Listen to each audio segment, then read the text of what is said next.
Hi, my name's Jake and welcome to my YouTube channel. On this channel I unbox cheap technology and gadgets, usually smartwatches, from places like GearBest, AliExpress and even from Amazon. Now I've just hit 3,000 subscribers, which is beyond my wildest expectations, so thank you very much to everyone who's subscribed. I thought I'd do something a little bit special in this video to commemorate that, so I've bought from eBay an actual real Apple Watch and I'm going to review it in this video and compare it a little bit to the Ordro SW6, which is a fake Apple Watch. So I hope you enjoy this video. If you do, please give it a thumbs up, comment and subscribe to be in with a chance of winning one of 2 Apple Watch clones when I hit 5,000 subscribers. Let's get on with the unboxing. Now these retail for about £260 brand new, but obviously I wasn't going to pay that, so I bought a second-hand one off eBay for £160, which is supposedly in excellent as new condition, only 6 weeks old. Okay, so let's open the box and see what you get inside a real Apple Watch. Okay, so we've got this, which I guess contains the watch, and we've got this cardboard thing. This is a spare watch strap by the looks of it, medium large it's got written on it, and these are actually instructions on how to fit it. Typical Apple style packaging, very simplistic, and this is the power supply, which I think I quite like that, that's quite cool. You also get this, which is the charger, I guess, and I'll show you that later. So let's actually open this little display case, which the watch is inside, and see how it's presented. Well, that's beautiful, isn't it? I'm going to take it out of this little display case. Looking at the watch, I think it is in superb condition. Okay, let's take a closer look. So one of the first things you'll notice about this is that it's got a white strap and a rose gold surround. It's not the most masculine combination, I can imagine, but I wasn't really fussed about that. I just wanted to get the cheapest Apple Watch I could. It does look exceptionally well made.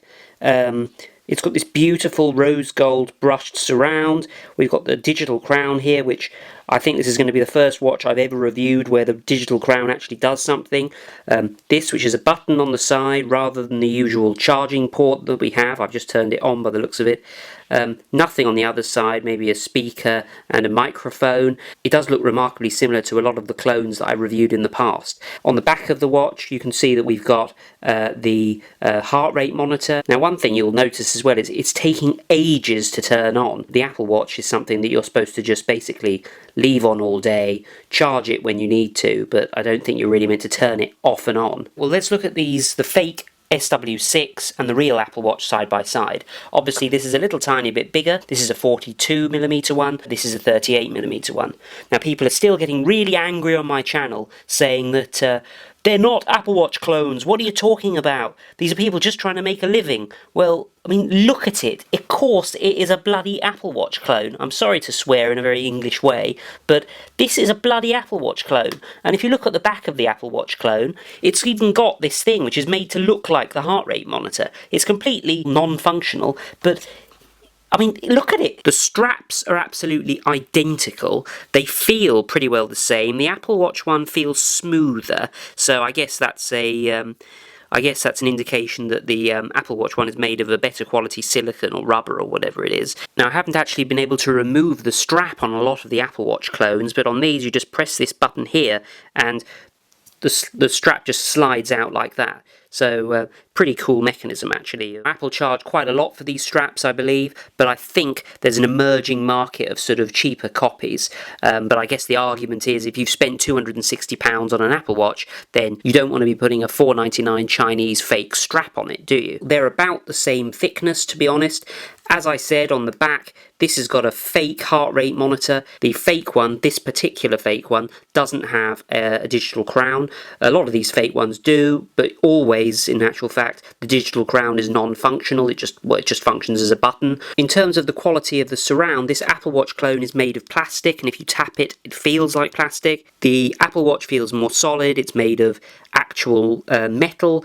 And again, if you look very closely at the two watches, you can see minor imperfections in the fake, whereas the real Apple Watch looks very smooth and well finished. If you hold them up to the light like that, you can see where the LCD screen stops on the fake, whereas you can't really see it on the sort of more beveled Apple Watch screen here, which obviously makes the Apple Watch look like it's better quality. And actually, despite the Apple Watch clone being a copy of the 42mm version, just by holding these, I can tell that the fake is lighter than the real Apple Watch. Obviously, the technology in the fake is not as advanced, and for some reason, therefore, not as heavy as the real Apple Watch stuff. You are hard-pressed to tell these apart without looking at them very closely. And as we know, the software on these is entirely different. The Apple Watch clone people don't make any attempt to clone the Apple Watch software. So this is what it looks like on the wrist.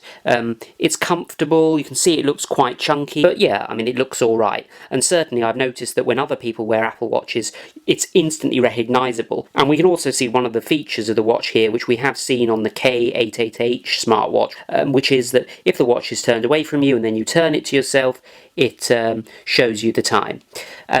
And as you can see, this watch has obviously got a sort of cool animation on this particular screen, and I guess it's something that requires a bit more processing power and technology, which obviously the Apple Watch probably does have. The Apple Watch charges via conductive charging. There's inductive charging, which is usually through air, and conductive charging where you just rest the watch on a surface. So this is a sort of magnetic charging thing, and if I just place the watch near it, it kind of snaps onto it like that, and there we go, now it's charging. I haven't actually used this for about 5 days, it's been off, so it hasn't really lost much power in that time, which is pretty impressive.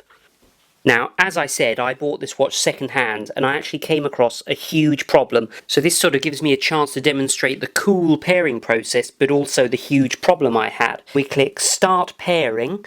It shows this amazing little animation, which I'll show you. And this animation contains a unique fingerprint, which identifies this watch.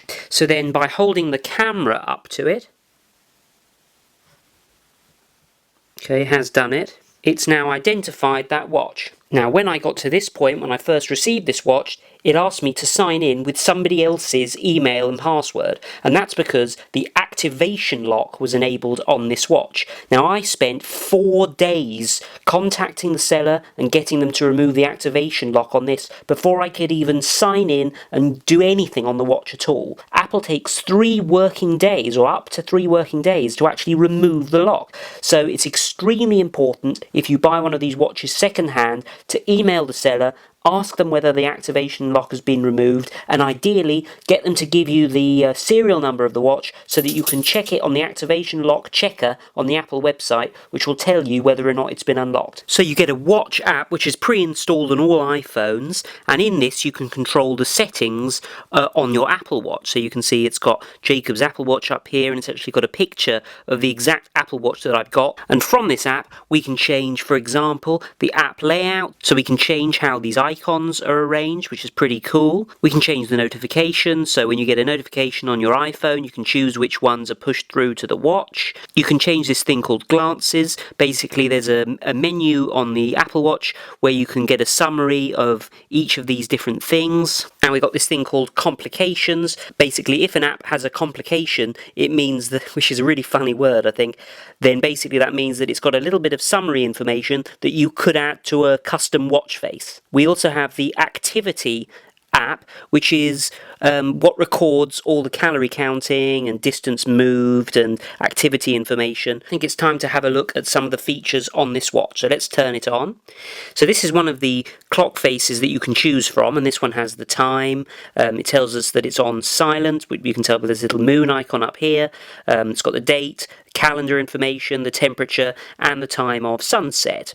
Now you can choose from, I think, 10 different watch faces on this, and you do that by doing this force touch, which is a sort of, well, you forcefully touch the screen basically, and then if you go from left to right, you can see these different clock designs. So that's quite a cool one. We've seen that already. Little animated one. There's kind of something for everybody really in these. And then you can customize the watch faces by doing again the force tap, clicking customize, and this one can be customized in terms of the color of the text. You can see it's changing the color. It's pretty cool. So from this sort of home screen, if you press the digital crown at the top here, you get the menu system, which is this very sort of fluid, responsive, bubbly menu system where you can see all of the apps you've got on here in one fell swoop and navigate around them really quickly. You can zoom in using the digital crown like this, that makes them a bit bigger, and you can even select an app by using the digital crown. So if I do that, it'll zoom into emails, for instance.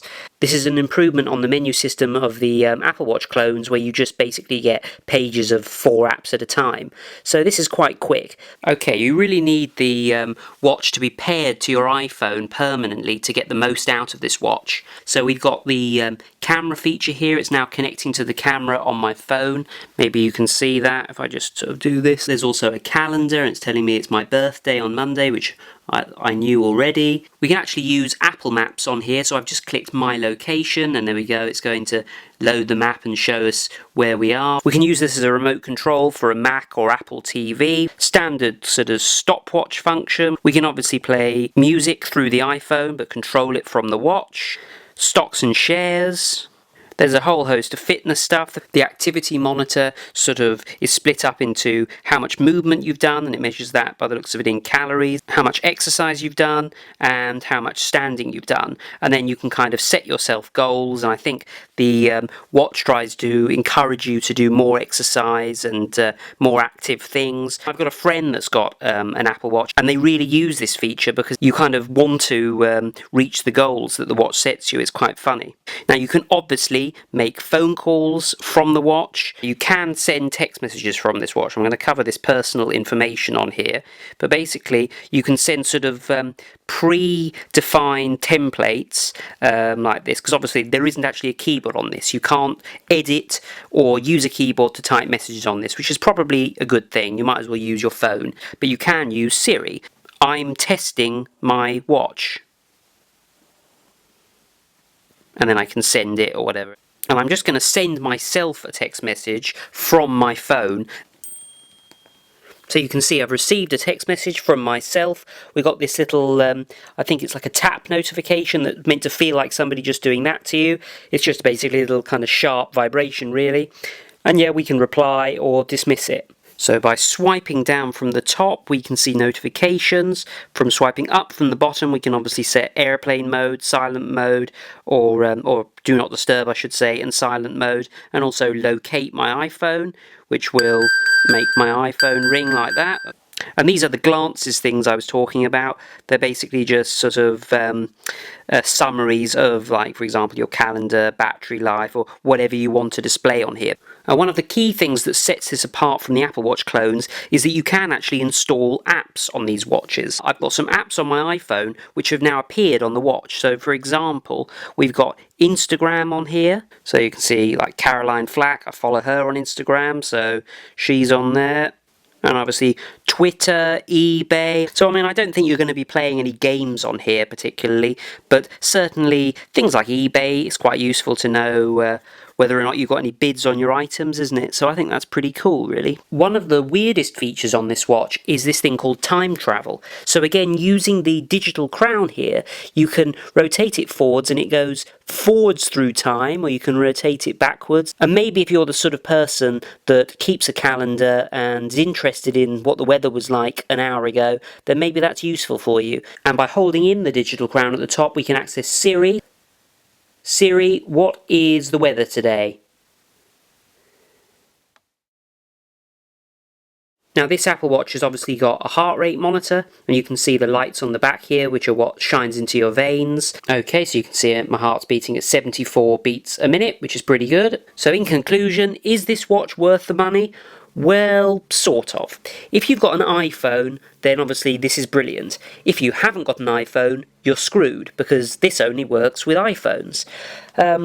Regarding the features that are actually useful, well, I can see myself reviewing text messages on here.